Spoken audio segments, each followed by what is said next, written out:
이번 주는 추석 명절에 있는 한가위 감사 주일입니다. 우리 모든 성도 여러분, 가족들과 은혜롭고 즐겁고 행복한 추석 명절이 되기를 주의 이름으로 축원을 드립니다. 한가위 감사 주일이지만 지난주 영적 대각성에 대한 설교를 다 마무리하지 못해서 오늘 지난주에 이어서 회심이라고 하는 그런 제목으로 계속 말씀을 드리려고 합니다. 우리는 영적 대각성을 위한 특별 새벽 기도회를 은혜 가운데 지난 주간에 마쳤습니다. 특별히 이번 특별 새벽 기도회는 특세가 진행될수록 또 거듭될수록 더 많은 성도님들이 참여하고 있는 것으로 보여졌습니다. 특히 새가족들 그리고 몸이 불편하신 성도님들이 많이 참석하셔서 저에게는 더 감동이 되고 하나님 앞에는 영광이 되었습니다. 영적 대각성과 또 영적인 부흥에 대한 말씀을 집중적으로 나누고 이제 우리가 영적 대각성을 위한 선구자가 되고자 그렇게 결단을 하였습니다. 우리 모든 성도들과 장안교회에 영적 부흥의 역사가 반드시 일어날 것을 저는 확신하고 믿습니다. 특별 새벽 기도회로 끝나지 말고 우리 모든 성도들이 새벽 기도회로 이어가고 또 기도의 줄이 끊어지지 아니하고 하나님 앞에 나와서 기도함으로 우리의 영혼이 깨어있는 그런 상태가 계속해서 유지되기를 축원을 드립니다. 축원을 드립니다. 축원을 드립니다. 지난주에 회심이라고 하는 제목으로 말씀을 드렸습니다. 회심은 영혼의 부흥, 잠자던 영혼이 다시 깨어나고 다시 살아나기 위해서 하나님께로 마음과 영혼을 돌이키는 일, 이것이 회심입니다. 오늘 말씀에도 돌이키라고 하는 말씀이 있는데 우리의 마음과 우리의 생각과 우리의 영혼이 세상을 향하여 있다가 하나님께로 돌아서는 것, 그리고 하나님께로 나아가는 것, 이것이 회심입니다. 이 회심에 대한 명령은 하나님께서 이방에 있는 사람들에게, 믿지 않는 사람들에게 하시는 것이 아니라 먼저 저와 여러분에게, 오늘 하나님을 예배하고 기도하는 성도들에게 주신 명령이라고 하는 사실을 우리가 기억해야 될 줄로 믿습니다. 돌이키라, 돌이키라. 이 말씀은 우리가 해야지만 되는 그 어떤 일보다 가장 시급하고 긴박한 일입니다. 하나님께로 돌아가는 것, 그리고 하나님께로 마음을 돌이키는 것, 이것이 가장 중요한 일이라는 것입니다. 오늘 하나님 앞에 예배하는 우리 성도 여러분, 하나님께로 우리의 마음과 영혼을, 여러분의 마음과 영혼을 돌이키시기를 주의 이름으로 축원을 드립니다. 하나님께로 돌아가겠다라고 하는 그런 영적인 결단을 하시기를 바랍니다. 이것이 회심입니다. 따라하겠습니다. 회심은 회개를 통해서 시작되고 복음을 믿음으로 이루어진다. 할렐루야. 회심은 회개를 통해서 시작이 되고 복음의 말씀을 믿음으로 말미암아 이루어져 갑니다. 오늘 하나님을 예배하는 우리 성도님들 가운데 내 영혼의 모습을 진단해 보면서 내가 회심하지 못한 그런 성도들이 있다고 한다면 우리는 빨리 주님 앞으로 돌아갈 것을 소망을 하고 주님 앞에서 빨리 지금 회심해야 될 줄로 믿습니다. 왜냐하면 회심 없이는 영적 부흥을 이룰 수가 없기 때문입니다. 영적 부흥이 없는 영혼은 잠든 영혼이고, 잠든 영혼은 하나님 앞에 예배를 드려도, 하나님 앞에 기도를 해도, 직분을 감당해도 그 어떤 것도 할 수 없습니다. 잠든 영혼은 경건의 모양은 있지만 능력은 없습니다. 잠든 영혼은 하나님께서 예배하신 복을 받을 수가 없습니다. 그렇기 때문에 오늘 성도 여러분, 제가 세 번째 이렇게 영적 대각성에 대해서 말씀을 나누는데, 오늘 우리의 마음 깊은 곳으로부터 하나님께로 다시 한번 더 가까이 돌아가고 하나님께로 우리의 마음과 영혼을 돌이키고자 하는 거룩한 회심이 이루어지기를 주의 이름으로 축원을 드립니다. 축원을 드립니다. 축원을 드립니다. 잠든 영혼으로, 병든 영혼으로 우리가 교회만 왔다가 다녀가는 그런 하숙생 신앙생활을 할 수 없습니다. 우리에게 회개가 일어나고, 그리고 하나님의 말씀을 붙잡고 믿음으로 말미암아 주님께로 우리의 마음과 영혼이 돌이켜지는 그런 회심의 역사가 우리 교회에 일어날 것입니다. 그리고 일어나야 됩니다. 그리고 그 회심으로 굳게 주님 앞에 서기를 주의 이름으로 축원을 드립니다. 미국에 폴 워셔라고 하는 목사님이 있는데, 이 목사님이 회심이라고 하는 그런 책을 썼습니다. 이 회심이라고 하는 책을 보면 참된 회심의 8가지 특징에 대해서 기록이 되어 있습니다. 하나님 앞에 회개하고 나아가서 주의 말씀을 붙잡고 복음의 말씀을 믿으면 나타나는 우리의 영혼의 변화가 8가지 있는데, 그 8가지 중에 첫 번째가 생각이 변화되는 것입니다. 사람들은 자기 공로를 내세우고 자기 능력을 인정받기 위해서 세상 가운데서 살아갑니다. 이게 인간입니다. 그렇지만 주님 앞에 회심하고 주님 앞에 나온 성도는 자신의 능력과 자신의 공로를 세상에서 인정받고자 하는 그런 삶을 사는 것이 아니라 다른 것이 보입니다. 자신의 부패한, 철저하게 부패한 자신의 심령이 보이고, 철저하게 하나님 앞에서 부패한 자신의 심령을 의식하게 되는 것입니다. 생각이 변화됩니다. 교만하고 세상에서 나밖에 없다라고 하는 그런 자신감으로, 자기 확신으로 충만해서 살아가던 사람들이 하나님 앞에 회심하고 나오면 겸손한 사람으로, 무릎을 꿇고 철저하게 자기를 낮추는 겸손한 사람으로 그의 생각이 바꾸어지는데, 이런 생각의 변화가 어디에서 일어나느냐? 성도 여러분, 회심할 때 일어나는 줄로 믿습니다. 두 번째, 회심하면 사람들이 죄를 슬퍼하게 됩니다. 자기의 들보는 보지 못하고 상대방에 있는 티끌을 끄집어내서 비판하고 비난하고 정죄하고 그렇게 뒷담화하고 했던 그런 사람들이 이제 회심하게 돼서 하나님 앞에 마음을 돌이키면 그들은 다른 사람의 죄와 허물을 보는 것이 아니라 자기 안에 있는 죄를 깨닫게 되고 내가 짓는 죄를 생각하게 되고, 그러므로 말미암아서 나의 죄 때문에 근심하고 고통해하고 내가 죄인이라고 하는 사실 때문에 괴로워하는 그런 사람으로 변화되는 줄로 믿습니다.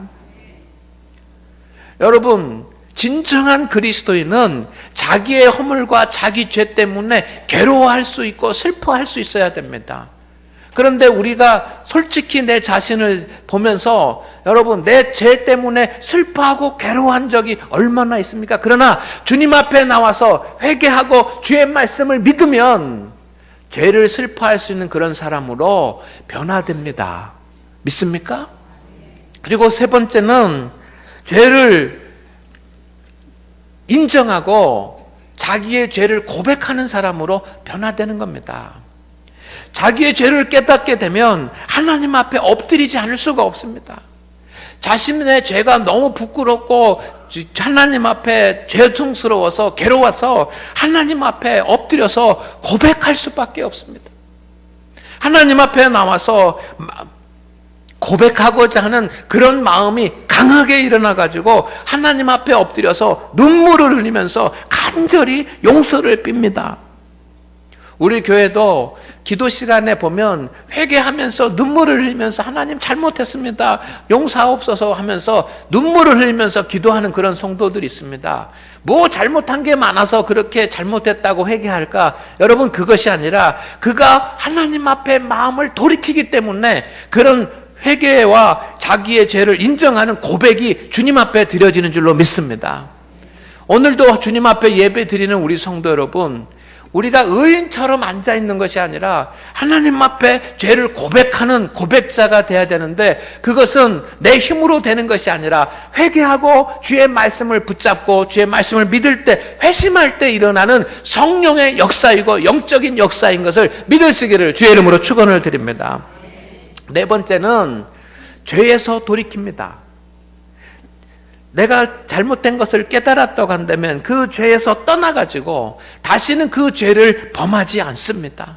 시기했던 죄든 간음했던 죄든 도적질했던 죄든 우상숭배를 했던 죄든 어떤 죄든지 간에 하나님 앞에 다시는 그 죄를 반복해서 짓지 않기 위해서 몸부림치면서 하나님 앞으로 돌아서는 겁니다. 이게 회심하는 자에게 일어나는 역사입니다.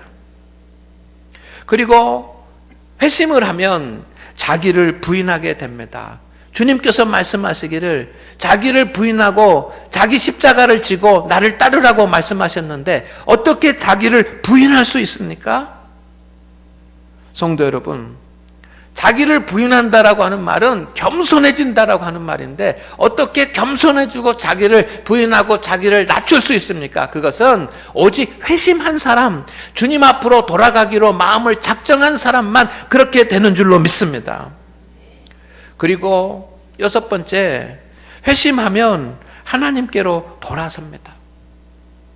세상의 것을 바라보고 세상의 것을 추구하고 세상의 것을 누리고 소유하기 위해서 살았던 그런 사람들이 하나님 앞에 돌아서서 하나님께 찬송을 드리고 하나님 앞에 기도하고 하나님의 말씀을 붙잡고 하나님의 십자가를 바라보면서 그런 일을 하는 겁니다. 오늘 아침에 그 교회 제가 나오면서 어떤 권사님하고 잠깐 대화를 했는데 그 권사님이 그렇게 말씀하시더라고요. 목사님, 저 오늘 새벽 1시까지 성경을 읽습니다. 다른 것을 읽으려면은 아까 시간이 아까워가지고 저 새벽 1시까지 성경을 읽습니다라고 하는 그런 권사님이 저에게 그런 고백을 하더라고요. 성도 여러분, 하나님께로 돌아서서 성경을 읽으시고 이게 왜 그렇게 됩니까? 주님 앞에 회심하고 돌아온 자는 그렇게 하나님께로 돌아서는 줄로 믿습니다. 그리고 일곱 번째, 복종하게 됩니다. 하나님의 말씀에 복종하게 돼서 하나님의 말씀을 두려워하고 말씀을 지키고 말씀을 순종하는 사람으로 바꾸어집니다. 누가? 하나님 앞에 회개하고 나와서 주의 말씀, 복음의 말씀 붙잡고 그 말씀을 확실히 믿는 그 회심하는 사람에게 이런 역사가 일어납니다. 그리고 여덟 번째, 회심이 지속적으로 더 깊어지고 영적으로 계속해서 깨어 있을 수 있도록 자신의 믿음의 상태를 유지하려고 합니다. 오늘 하나님 앞에 예배하는 성도 여러분, 이러한 회심한 자에게 나타나는, 참된 회심한 자에게 나타나는 이 거룩한 믿음의 현상들이 여러분에게 있습니까? 그런 회심한 자에게 나타나는 믿음의 형상들이 여러분에게 나타나기를 주의 이름으로 축원을 드립니다. 축원을 드립니다. 성도 여러분, 영적 대각성을 여러분이 바라신다고 한다면 이제 내가 영적 부흥을 이루고 믿음을 회복하고 하나님의 은혜 안에서 주님의 말씀대로 살아보겠다라고 하는 그런 마음이 정말 조금이라도 생긴다고 한다면 하나님의 역사이고 성령의 감동인 것을 믿으시기를 바랍니다. 지금 내가 믿음 생활 잘못했구나, 더 열심히 신앙생활 해야지 라고 하는 그런 마음이 생긴다고 한다면 그것은 나의 어떤 의지가 아니라 성령님께서 여러분의 마음을 감동하고 계시는 것으로 믿으시기를 소망합니다. 그래서 영적 대각성과 영혼의 부흥과 회심을 소망하는 사람은, 성도 여러분, 그런 마음이 여러분에게 있다고 한다면 여러분의 부패한 영혼에 대해서, 잠든 영혼에 대해서 알려고 하시기를 바랍니다. 내 죄가 무엇인지, 내 허물이 무엇인지 알려고 하시기를 바랍니다. 그리고 그 허물과 잘못을 하나님 앞에 회개하는 일부터 시작하십시오. 믿습니까? 믿습니까? 아멘입니까? 철저하게 나의 약함과 허물을 알게 해달라고 하나님 앞에 기도하고 믿음으로 살기를 원한다면 회개하는 일부터 시작해야 됩니다. 그리고 하나님의 말씀이 여러분에게 주어질 때 아멘으로 받고 그 말씀을 믿으십시오. 여러분의 영혼이 깨어나기 위해서 여러분의 영혼이 깨어나고 영혼이 부흥하는 일보다 더 중요한 일이 어디 있습니까? 우리의 영혼이 부흥하고 깨어나기 위해서 하나님 앞에 나오십시오. 그리고 철저히 주님 앞에 회개하고 통회하십시오. 그리고 하나님의 말씀을 믿기를 주의 이름으로 축원을 드립니다. 중요한 것은 이러한 회심의 경험이 우리에게 있었느냐라고 하는 겁니다.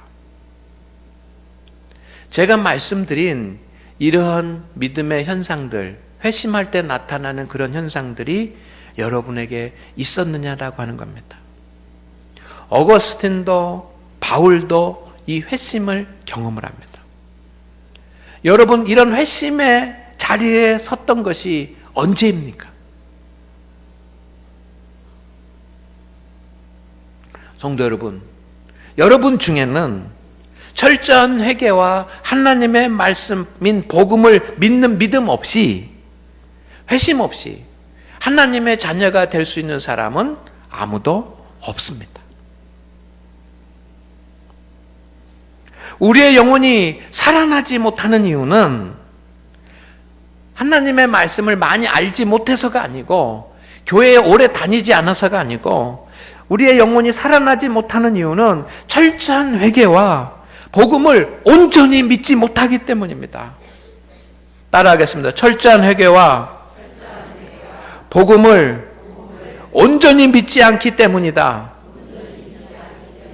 믿습니까? 회심 없이 교인으로 살기 때문에, 회심 없이 그냥 교인으로 살아가기 때문에 우리는 참된 그리스도인이 되는 그 길이 멀고도 먼 것입니다. 오늘 주님의 말씀을 마음에 새기기를 소망합니다. 따라합니다. 나는 악인이 죽는 것을 기뻐하지 아니하고 악인이 그 길에서 돌이켜 떠나 사는 것을 기뻐하노라. 성도 여러분, 여러분이 하나님의 자녀로 온전한 믿음의 성도가 되기를 원한다면, 하나님이 예비해 주신 그런 복을 받기를 소망한다면, 하나님이 주신 직분과 사명을 감당하기를 원한다면, 여러분의 영혼의 상태가 지금 어떤 상태인지 먼저 살피시기를 바랍니다. 그리고 하나님 앞에 나와서 철저히 통회하시기를 바랍니다. 나의 생각과 태도와 습관이 바뀔 때까지 하나님 앞에 통회하고, 그리고 하나님께서 우리에게 주신 복음을 믿으시기를 바랍니다. 하나님의 말씀을 믿으십시오. 하나님의 말씀을 순종하십시오. 하나님의 말씀을 지키십시오. 그리고 세상을 향해 있던 우리들의 관심을 조금이라도 주님에게 더, 세상을 향하여 있던 우리의 마음을 조금이라도 더 주님에게 가까이 나와서 우리의 마음과 영혼을 주님께로 돌이키시기를 바랍니다. 이것이 우리가 살 길입니다. 주님 말씀하십니다. 어찌 죽고자 하느냐? 어찌 죽고자 하느냐? 어찌 죽고자 하느냐? 이것이 이스라엘 족속들에게만 한 말씀이 아니라 오늘 우리에게 하시는 말씀, 오늘 하나님을 예배하는 저와 여러분에게 주님이 우리의 영혼의 상태를 살피시면서 어찌 죽고자 하느냐? 어찌 죽고자 하느냐? 어찌 죽고자 하느냐라고 애통해 하신다고 한다면, 오늘 우리는 돌이켜서 주님께로 나아가야 될 줄로 믿습니다. 영적 대각성과 부흥은 하나님의 명령입니다. 회심은 하나님의 명령입니다. 믿습니까? 그렇다고 한다면 언제 시작하시겠습니까? 지금인 줄로 믿습니다. 제가 언제 시작하시렵니까 하면 지금입니다 하고 대답하시기를 바랍니다. 언제 시작하시렵니까? 언제 시작하시렵니까? 언제 시작하시렵니까? 믿습니다. 할렐루야. 지난 9월 5일 우리 노박래 장로님도 기도하셨지만, 지난 9월 5일 서천 마량리에서 한국 최초 성경전례지 기념관 준공식 및 감사 예배가 있었습니다. 화면이 준비됐으면 좀 보여주시기를 바랍니다. 감사 예배가 있었습니다. 서천 마량리에 1816년 9월 5일 우리나라에서 처음으로 성경이 전해졌습니다. 1816년 9월 4일 영국에 배가 두 척이 오는데 하나는 알세트호고 하나는 리라호입니다. 배 두 척이 마량리 앞바다에 도착했습니다. 머레이 맥스웰 함장과 바시롤 함장이 타고 있었는데 한국이 그 외국에 대해서 문을 열지 않았기 때문에 그들은 한국 땅에 상륙할 수 없었습니다. 그렇지만 한국 땅에는 상륙할 수 없었지만 당시 마량진 첨사였던 조대복에게 책을 선물했습니다. 그래서 몇 권의 책을 선물했는데 그 책 중에 하나가 킹 제임스 버전이라고 하는 성경이었습니다. 그 성경은 지금은 남아있지 않습니다. 안타깝게도 그 손실돼서 지금 남아있지 않습니다. 그런데 이 최초로 성경이 전래된 이 사건을 통해서 한국의 기독교의 역사가 시작된 줄로 믿습니다. 이 바시롤이라고 하는 그런 함장이 그냥 성경 하나 이렇게 그냥 준 것이 아니라 하나님께서 그 함대를 통해서 한국에 먼저 선교사가 오기 전에 먼저 하나님의 말씀을 전해주신 줄로 믿습니다. 그것이 정확하게 200년 전입니다. 그런데 성경이 전해진 지 정확히 200년이 되는 날에 1816년 9월 5일에 성경이 전해졌는데 200년 후인 2016년 9월 5일에 한국 최초 성경 전래지 기념관이 준공되었으니 얼마나 의미 있는 일입니까? 한국 땅에 많은 그 항구들이 있는데 특별히 서천에 성경이 최초로 전해졌다는 것은 감격스러운 일이 아닐 수 없습니다. 여러분, 이제 우리 여러분들이 많이 가셔서 보시기를 바랍니다. 그곳에 가면 그때 전해졌던 성경책과 같은 성경책이 거기에 있습니다. 저는 그 성경을 보면서 너무 감격스러웠어요. 그런데 성도 여러분, 저는 더 감격스러운 일이 있습니다. 이것을 여러분에게 말씀드리고 좀 제가 제 느낌 반대 고백을 하려고 하는 겁니다. 이 성경 전래지 기념관을 건립하는 그 사업에 우리 교회가 오래전부터 처음부터 시작해서 많은 기여를 했다는 것입니다. 오래전부터 기념관 건축을 위해서 지원을 했습니다. 자금이 필요할 때마다 요청이 있으면 요청이 있을 때마다 우리 교회는 외면하지 않았습니다. 지금 저도 그 기념사업회의 이사로 있습니다. 그리고 교회는 계속해서 일정액을 지원하고 있습니다.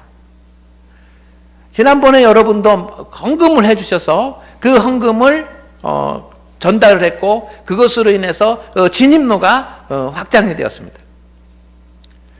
처음에 이 성경 전래 사업을 하면서 우리 군의원이었던 우리 한간희 장로님이 거기에 많은 역할을 하셨습니다. 성경 전래지를 세우고 시작할 수 있도록 하는 일에 한간희 장로님이 많은 역할을 했습니다. 그런데 이 기념관이 우리 노박래 장로님이 서천 군수로 재직하면서 지어져 가지고 이제 준공이 되었다라고 하는 겁니다. 할렐루야. 우리 군수님의 업적을 내가 자랑하려고 이렇게 말을 하는 것이 아니고, 여러분, 서천 군수님이 우리 장안교회 노박래 장로님인 그런 가운데 준공이 되었다는 겁니다. 2년 2개월 동안 진행됐는데 장로님이 거기에 관여를 했습니다. 그리고 이제 준공식을 하고 이제 해야지만 되는데 준공식을 하고 준공하고 하는 이 마무리 작업을 군청의 그 담당 과장이 했는데 군청의 그 담당 과장이 누구냐면 우리 이정성 장로님이에요. 그날 저는 이사로 참석하고 여러분들은 거기에다가 헌금을 드렸고 기도했고 그래서 제가 어떤 분이 어떤 목사님이 그 방송국에서 취재 나왔는데 어떤 목사님이 그래서 임 목사님이 이사로 수고했어요. 그래서 제가 그냥 제가 이런 말 하면 좀 팔불출일지 모르지만 그냥 제 입에서 그런 얘기 우리 교회가 다 했네요. 그렇게 얘기할 수, 뭐 어떻게 듣든지 간에 뭐. 성도 여러분, 저는 그것을 보면서 어떤 생각이 들었냐면, 앞으로 하나님께서 서천에 한국 최초로 성경을 보내주셔서 우리 한국 민족이 은혜를 입게 하셨는데, 이 한국 민족이 이 성경의 은혜로, 말씀의 은혜로 복을 받게 되는데, 가장 크게 은혜를 받고 가장 크게 은혜를 입을 교회는 어느 교회일까? 우리 교회 장안교회라고 하는 생각이 퍼뜩 드는데, 이게 성령의 감동인 줄 믿습니다. 또 신기한 것은 뭐냐면, 매일 성경 읽기 하자고 하면서 성경 읽고 말씀 읽기표 내라고 제가 여러 번 말씀을 드렸는데, 제가 성도들이 많이 보이는 그런 곳에 말씀 읽기표를 이렇게 매달아 놓아서, 그래서 말씀 읽는 자료들을 좀 축복하고 안 읽는 성도들을 좀 이렇게 독려시키려고 이름 다 적어가지고 거기다 붙이라고 안은옥 권찰님에게 제가 부탁을 했어요. 그래서 언제 하려나 얘기한 것은 오래됐는데 언제 하려나 해놓지를 않네요. 언제 하려나. 그런데 여러분, 제가 그렇게 환경정리를 해달라고 부탁을 했는데, 성경전래지 기념관 준공식이 있기 바로 전날 와가지고 그것을 붙이고 있더라고요. 저는 이것이 우연이 아니라고 막 생각하고 싶습니다. 믿습니까? 한국 최초 성경, 제가 말이 좀 이상해 버려요. 한국의 최초로 성경이 전래된 이 말씀의 역사가 우리 한국 교회를 위한 것이기도 하지만, 이제 그 말씀의 은혜를 저는 제 마음으로, 제 믿음으로 볼 때 장안교회에 가장 불릴 듯 크게 일어날게 될 거라고 하는 그런 환상을 보는 것 같았습니다. 믿습니까? 성도 여러분, 영적으로 깨어나시기를 바랍니다.